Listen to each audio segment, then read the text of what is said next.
और इस बीच नीट विवाद के बाद सरकार का बड़ा फैसला। बता दें, परीक्षा प्रक्रिया में सुधार के लिए कमेटी के गठन को लेकर खबर सामने आ रही है, जहां पूर्व इसरो चीफ के राधाकृष्णन की अध्यक्षता में कमेटी का गठन। 7 सदस्यीय कमेटी 2 महीने में अपनी रिपोर्ट सौंपेगी। एनटीए के ढांचे में सुधार पर सिफारिशें भी दी जाएंगी। तो नीट विवाद के बीच ये सरकार का बड़ा फैसला सामने आया, जहां पर परीक्षा की प्रक्रिया में सुधार के लिए कमेटी का गठन किया गया है, जिसकी अध्यक्षता पूर्व इसरो चीफ करेंगे। और इस बीच आपको बता दें, एनटीए की परीक्षाओं में होगा सुधार। बड़ी खबर सामने आ रही है, जो हाई लेवल कमेटी का गठन किया गया है। और इस कमेटी में कौन कौन शामिल है, आपके सामने जानकारी रख दें। अध्यक्षता करेंगे डॉक्टर के राधाकृष्णन, जो कि इसरो के पूर्व चेयरमैन हैं। इसके अलावा इस कमेटी में डॉक्टर रणदीप गुलेरिया, पूर्व डायरेक्टर एम्स के शामिल होंगे। Professor B J Rao, VC central university Hyderabad के। डॉक्टर राममूर्ति के, प्रोफेसर IIT मद्रास के। इसके अलावा पंकज बंसल, बोर्ड मेंबर कर्मयोगी भारत। साथ ही प्रोफेसर आदित्य मित्तल, जो कि डीन है IIT दिल्ली के, वो भी इसमें शामिल होंगे। गोविंद जायसवाल, ज्वाइंट सेक्रेटरी शिक्षा मंत्रालय के, वो भी इस कमेटी का हिस्सा होंगे।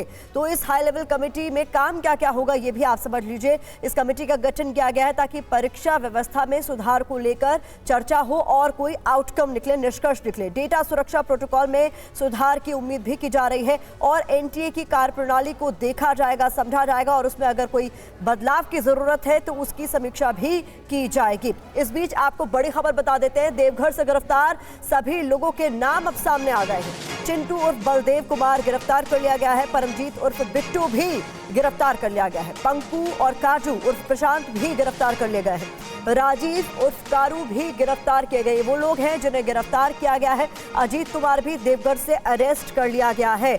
जानकारी के मुताबिक चिंटू के मोबाइल पर ही पेपर सबसे पहले पहुंचा था।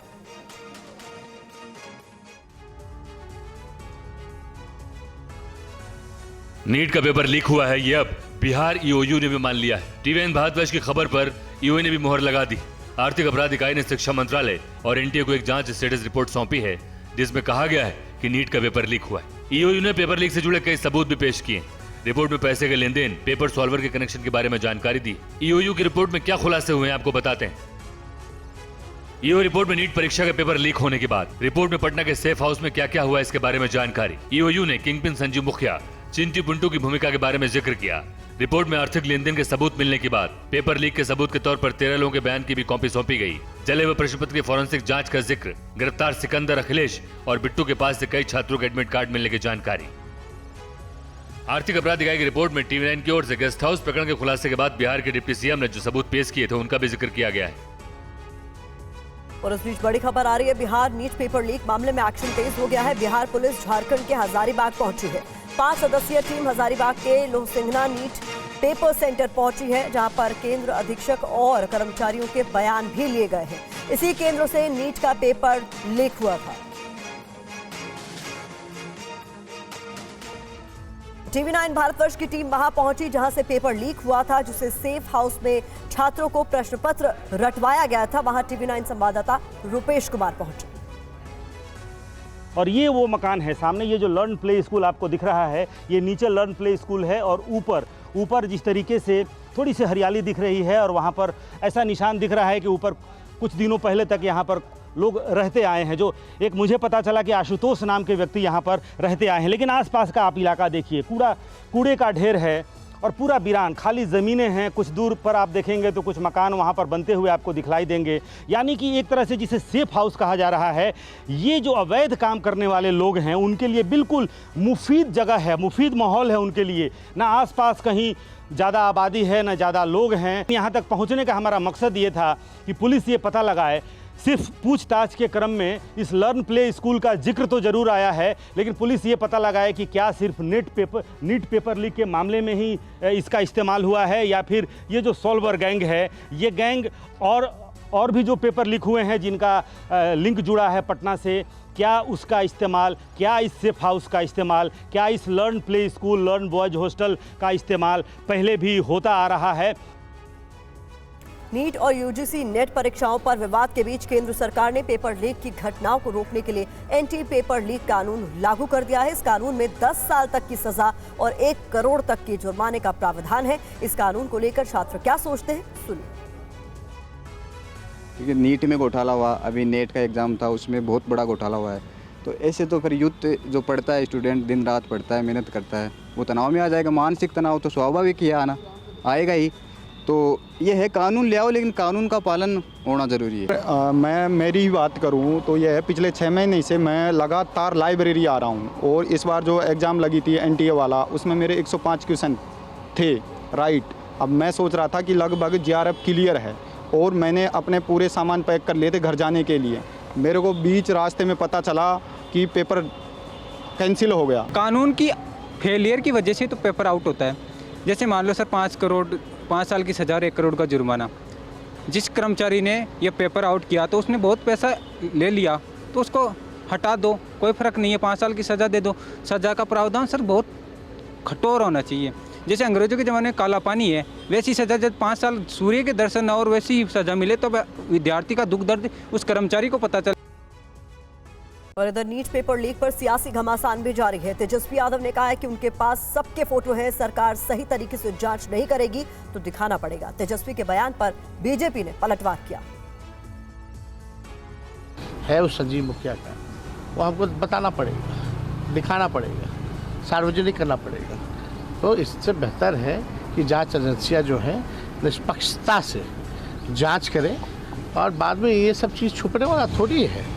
जो बेईमानी किया है, नियुक्ति का घोटाला का अनुभव है, बच्चों के प्रतियोगिता परीक्षा में गड़बड़ी का, ये गैंग पूरी तरह से कैसे एक्टिव आपसे जुड़ता तार है और लज्जित बिहार होता है। पूछ रहा है प्रश्न, जवाब देना होगा आपको।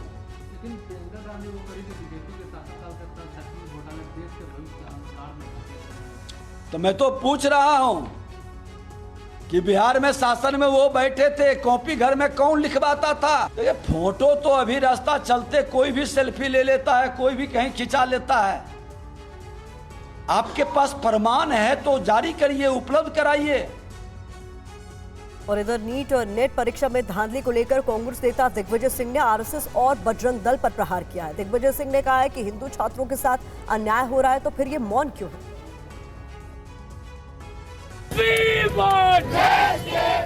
देश भर में नीट और नेट परीक्षा पर बवाल मचा हुआ है। छात्र सड़कों पर आंदोलन कर रहे हैं। नीट में धांधली को लेकर रोज नए नए खुलासे हो रहे हैं, गिरफ्तारियां भी हो रही हैं। लेकिन कांग्रेस नेता दिग्विजय सिंह अलग ही राग अलाप रहे हैं। दिग्विजय सिंह ने इस पूरे मामले को हिंदू मुस्लिम से जोड़ दिया है। उनका कहना है कि इन परीक्षाओं में सबसे ज्यादा हिंदू बच्चे प्रभावित हुए हैं, उनके साथ अन्याय हो रहा है। इसलिए संघ, बजरंग दल और ABVP को सड़क पर उतरकर प्रोटेस्ट करना चाहिए। ये तीनों संगठन अब क्यों मौन है? मौन क्यों है? जब हिंदुओं के बच्चों के साथ अन्याय हो रहा तो बोलते क्यों नहीं कि नीट की परीक्षा कैंसिल करो? दिग्विजय सिंह के बयान का साधु संतों ने विरोध किया। मोदी जी ने सबका साथ, सबका विकास, सबके विश्वास के साथ काम किया है और मोदी जी कभी हिंदू और मुसलमान नहीं किया है। तो मुझको लगता है कांग्रेस को खुद अपने अंदर झांकना चाहिए और आरएसएस और हिंदुत्ववादी विचारधारा पर टीका टिप्पणी अच्छी बात नहीं है दिग्विजय सिंह जी का करना। और इधर यूजीसी नेट पेपर लीक जांच में बड़ी खबर सामने आ रही है। यूपी के कुशीनगर पहुंच गई है सीबीआई की टीम। अभ्यर्थी पर पेपर शेयर करने का शक है। सूत्रों के हवाले से ये जानकारी सामने आ रही है। टेलीग्राम पर पेपर का हिस्सा शेयर किया गया। अभी अभ्यर्थी से इस पूरे मामले में पूछताछ की जा रही है सीबीआई की टीम की तरफ से। इसके अलावा सीबीआई कई अन्य शहरों में भी मामले की तफ्तीश कर रही है। यूपी के बरेली में लगता है दबंगों को वर्दी का खौफ नहीं रह गया। दिन दहाड़े जिस तरह फायरिंग कर उत्पात मचाया गया, उसने पुलिस प्रशासन पर सवाल खड़े कर दिए हैं। पूरा मामला क्या है, इस रिपोर्ट में देखिए। बरेली में दिन दहाड़े फायरिंग और आगजनी से सनसनी फैल गई। इज्जतनगर थाना क्षेत्र के पीलीभीत बाईपास रोड के बजरंग ढाबे के पास हुई घटना ने कानून व्यवस्था पर गंभीर सवाल खड़े कर दिए हैं। मामला प्लॉट पर कब्जे को लेकर हुए विवाद का बताया जा रहा है। फायरिंग में दबंग बिल्डर राजीव राणा के 100 से 150 गुर्गे शामिल बताए जा रहे हैं, जिन्होंने प्लॉट पर कब्जे को लेकर बीच सड़क गोली चलाई। यही नहीं, प्लॉट में खड़े 2 जेसीबी में आग लगा दी और जमकर तोड़फोड़ की। फायरिंग होते ही पूरी सड़क पर अफरा-तफरी मच गई। वाहन चालक इधर-उधर भागने लगे। सड़क पर मौजूद लोग बचने के लिए छिपने लगे, लेकिन दबंगों की गोलीबारी के बीच छत पर घूम रहे व्यक्ति को गोली लग गई। बिल्डर राजीव राणा के गुर्गों ने सुबह सुबह ही प्लॉट पर कब्जे को लेकर उत्पात मचाया। बड़ी बात यह है कि पूरी घटना इज्जत नगर थाने के इंस्पेक्टर जयशंकर की शह पर हुई है। थाने में तैनाती के समय से ही इंस्पेक्टर जयशंकर लगातार विवादों में। क्राइम मीटिंग में एडीजी जोन ने इंस्पेक्टर इज्जत नगर को हटाने का निर्देश भी दिया था। हैरानी की बात यह है कि इंस्पेक्टर ने पीड़ित पक्ष के आधा दर्जन लोगों को तो थाने में बैठाया, लेकिन आरोपी पक्ष के सभी लोग फरार हो गए। चालान काटने पर एक पुलिस वाले की जान पर बनाई। मामला हरियाणा का है। क्या है पूरा मामला, इस रिपोर्ट में जानें।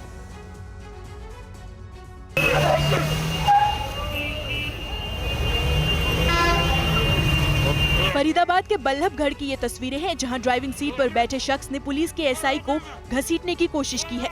बताया जा रहा है कि चालान काट रहे सब इंस्पेक्टर कार के साथ भागे, लेकिन कार नहीं रोकी गई। पुलिस पीछे पड़ी रही। कार रुकने पर दो सवार उतरकर भाग निकले। गाड़ी कुछ दूर और किनारे खड़ी हुई, जिसके बाद ड्राइवर को पुलिस ने दबोच लिया।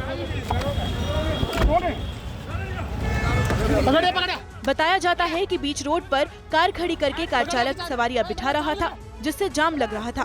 कार वाले को पुलिस ने पकड़ा और कागज की मांग की। तभी दोनों के बीच बहस हुई और फिर उसने तेज रफ्तार से निकलने की कोशिश की। बड़ी मुश्किल से आरोपी ड्राइवर को पुलिस ने धर दबोचा और फिर चौकी ले गई। इस दौरान कार में बैठे हुए दो सवारियों की जान पर बनाई और कार के रुकते ही भाग निकले। बताया जाता है कि सब इंस्पेक्टर और एक होमगार्ड की इस घटना में बाल बाल जान बची।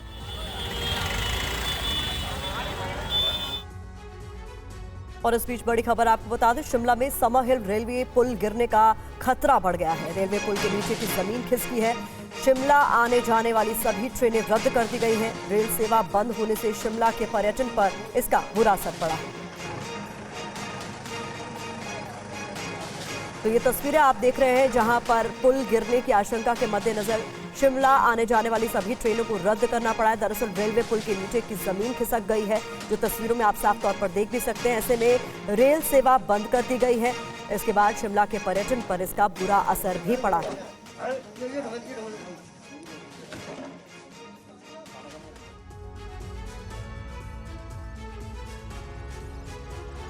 खबर बिहार से। सिवान में गंडक नहर पर बना एक पुल आज अचानक टूट गया। पुल गिरने से अचानक आई तेज आवाज, जिससे इलाके में हड़कंप मच गया। सोचिए अगर इससे लोग गुजर रहे होते तो क्या होगा। पुल गिरने की कहानी बताएं, उससे पहले हादसे की तस्वीर फिर से देखिए। हादसे का लाइव वीडियो सामने आया, जहां कुछ लोगों ने पुल को धंसते हुए देखा, जिसके बाद दोनों तरफ लोग रुक गए। पिलर धंसते ही कुछ मिनट में पुल धड़ाम से गिर गया। इस हादसे में फिलहाल कोई हताहत नहीं हुआ। ये पुल दरौदा प्रखंड के रामगढ़ पंचायत में बना था। बताया जा रहा है कि पुल काफी पुराना था और पिछले साल इसकी मरम्मत की गई थी। लोगों की शिकायत है कि नहर बनाने में लापरवाही बरती गई, जिसकी वजह से पानी के तेज बहाव से पुल के पिलर से मिट्टी का कटाव होने लगा। देखिए पुल टूटने से पहले कैसे ये पिलर धंस रहा है। थोड़ा रुक रुक कर मलबा गिर रहा है और फिर अचानक तेज आवाज के साथ ये दो हिस्सों में टूट जाता है। पुल गिरने से आवाजाही पूरी तरह से बंद हो गई है। गंडक नहर पर बना यह पुल महाराजगंज प्रखंड के पटेड़ी बाजार और दरौदा प्रखंड के रामगढ़ पंचायत को जोड़ता था। इस पुल के सहारे हजारों लोग इस पार से उस पार जाते थे, लेकिन अब लोगों को पास के गांव में जाने के लिए काफी लंबी दूरी तय करनी पड़ेगी। लोगों ने मांग की है कि पुल गिरने की जांच की जाए और जल्द से जल्द दोषियों पर कार्रवाई की जाए। जलगांव के जामनेर में हुए पथराव का सीसीटीवी फुटेज सामने आया है, जहां बेकाबू भीड़ के आगे पुलिस बेबस नजर आ रही है। पुलिस वालों ने गेट के पीछे छिपकर किसी तरह अपनी जान बचाई। महाराष्ट्र के जलगांव में बच्ची के साथ रेप और हत्या के बाद बवाल थमने का नाम नहीं ले रहा। जलगांव में हुए बवाल की सीसीटीवी तस्वीर भी सामने आई। आप तस्वीरों में देख सकते हैं कैसे पुलिस अपने आप को भीड़ से बचाती नजर आ रही है। बेकाबू भीड़ थाने पर पथराव कर रही है और पुलिस वाले अपनी जान बचा रहे हैं। भीड़ पुलिस को खदेड़ रही है और पुलिसकर्मी गेट के पीछे छिपे हुए हैं। आपको बताते हैं आखिर भीड़ बेकाबू क्यों हुई। जलगांव के जामनेर में बवाल क्यों मचा है। दरअसल जामनेर में एक 6 साल की बच्ची के साथ रेप के बाद हत्या से लोग काफी नाराज हैं। गुस्साए लोग आरोपी को अपने हवाले करने की मांग कर रहे थे। पुलिस रोकने की कोशिश कर रही थी। क्या है मामला, आइए सुनते हैं। कुछ असामाजिक लोगों ने इस संवेदनशील परिस्थिति का फायदा लेते हुए पुलिस स्टेशन पर पथराव किया। अबाउट 5-7 मिनट में पुलिस की जो पूरी यंत्रणा थी, वहाँ पर पुलिस के एसपी हो, एडिशनल एसपी हो और पूरी जो सीनियर पुलिस अधिकारियों की टीम थी, उन्होंने मिलकर इस पूरे घटनाक्रम में पूरी परिस्थिति में मतलब नियंत्रण लाने की पूरी कोशिश की। इधर गुरुग्राम में एक कर्मचारी की मौत के बाद बवाल। कंपनी के कर्मचारियों ने जमकर उपद्रव किया। प्रदर्शन में कई गाड़ियों को भी नुकसान पहुंचाया गया है। कंपनी की बस की चपेट में आया था कर्मचारी, जिसके बाद ये विरोध प्रदर्शन किया गया। और जमकर उपद्रव भी किया गया। प्रदर्शन के दौरान एक पुलिसकर्मी भी घायल बताया जा रहा है।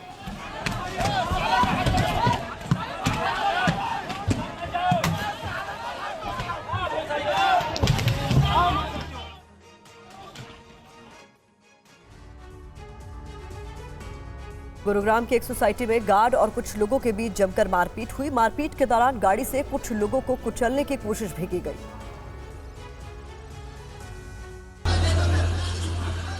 थोड़ी सी कार और पीछे होती तो लोगों को कुचल गई होती। टक्कर के बाद देखिए कैसे कार तेजी से भागी। ये वाकया है गुरुवार की रात का, जब गुरुग्राम की सेक्टर 95 स्थित ROF आनंदा सोसाइटी में रात तकरीबन 11 बजे गार्ड और लोगों के बीच शराब पीने के मामले को लेकर मारपीट हुई। मारपीट के दौरान जमकर चले लाठी डंडे। इस बीच भागते हुए गार्ड्स ने लोगों को टक्कर मारी। कार से कुचलने की कोशिश की गई। इस घटना में सोसाइटी गार्ड्स के अलावा एक बाइक सवार के घायल होने की भी खबर है। पुलिस को मामले की शिकायत आज मिली है, जिसके बाद सेक्टर 10 थाने में रिपोर्ट दर्ज की गई है। शुरुआती जांच में सामने आया है कि सोसाइटी में कुछ लोग गार्ड्स के साथ शराब पी रहे थे, जिन्हें कुछ लोगों ने रोकने की कोशिश की और इसके बाद मारपीट की नौबत आ गई।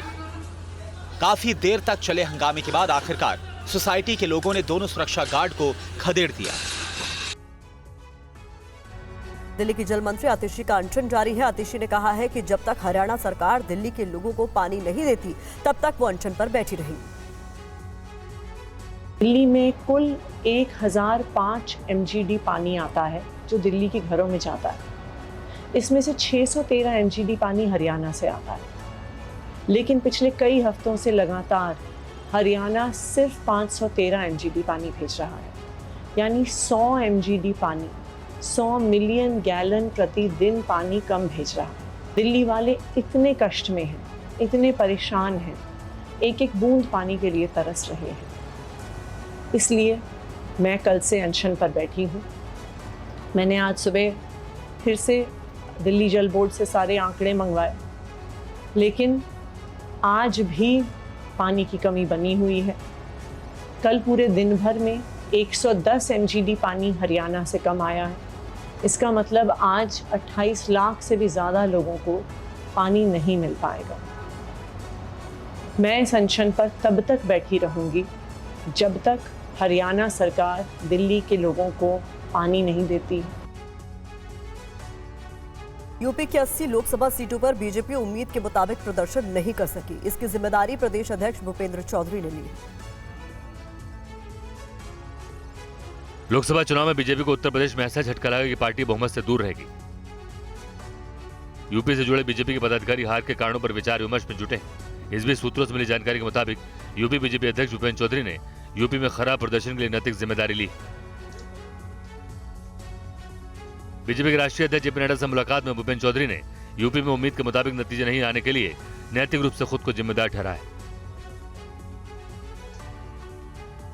बताया जा रहा है कि जेपी नड्डा ने कहा कि इस महीने के आखिरी हफ्ते में लोकसभा चुनाव परिणामों की समीक्षा के लिए पार्टी पदाधिकारियों की बैठक दिल्ली में होगी। भूपेंद्र चौधरी को इस बैठक में यूपी के परिणामों को विस्तृत रिपोर्ट के साथ आने को कहा गया है। भूपेंद्र चौधरी ने जेपी नड्डा को बताया कि यूपी में मंडल अध्यक्ष, कार्यकर्ता और हारे हुए सांसद प्रत्याशियों से बातचीत कर समीक्षा रिपोर्ट तैयार की जा रही है। भूपेंद्र चौधरी ने बताया कि पूरे प्रदेश के करीब 40,000 स्थानीय नेता और कार्यकर्ताओं से फीडबैक लेकर रिपोर्ट तैयार की जा रही है।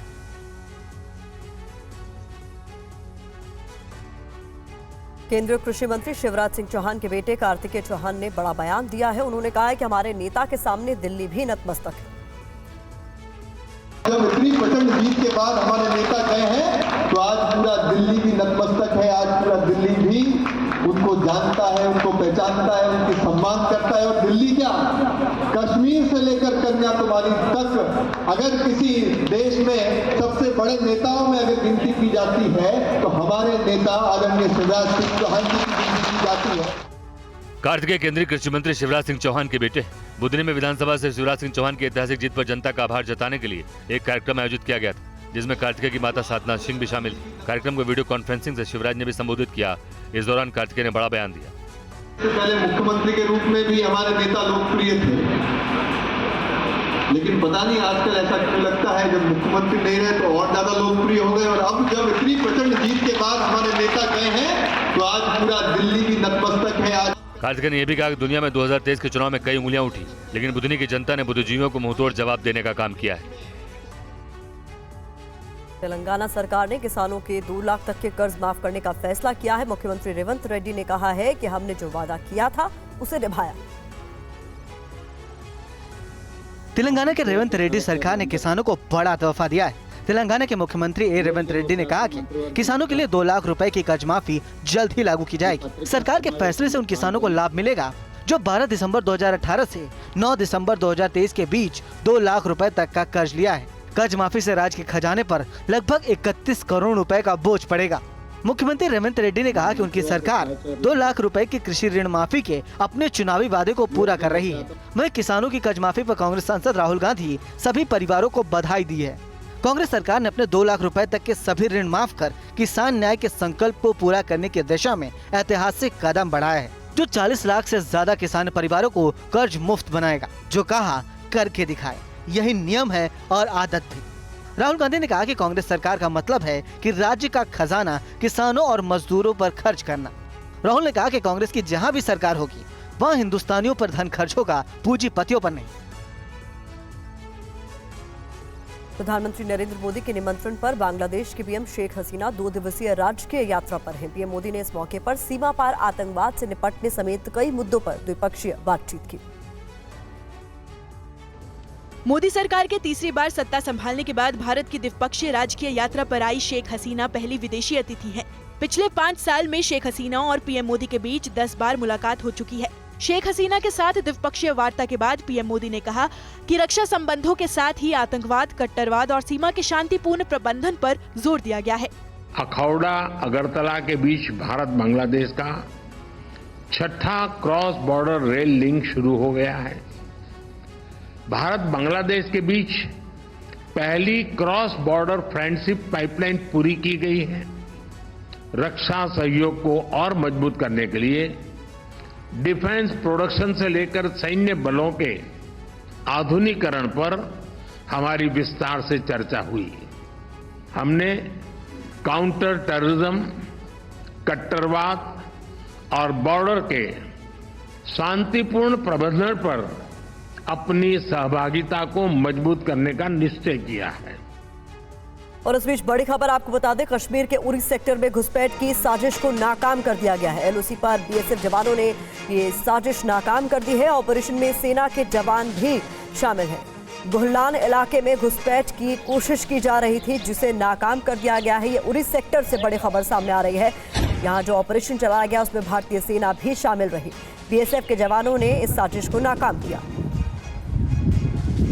2019 के बाद हम ये जम्मू कश्मीर के लोग ये मैसेज दे चुके हैं कि हम जनाब अब इस चीज़ से तंग आ चुके हैं, हम अब जम्मू कश्मीर में पुरअमन चाहते हैं। मीडिया के माध्यम से कहना चाहता हूँ, आपने देखा होगा हाल ही में जो जम्मू एंड कश्मीर में इलेक्शन हुआ है, कश्मीर के लोगों ने दिखाया कि हम पाकिस्तान को नकारते हैं, हम पाकिस्तान को नहीं चाहते हैं, हम हिंदुस्तानी हैं, हिंदुस्तानी रहेंगे।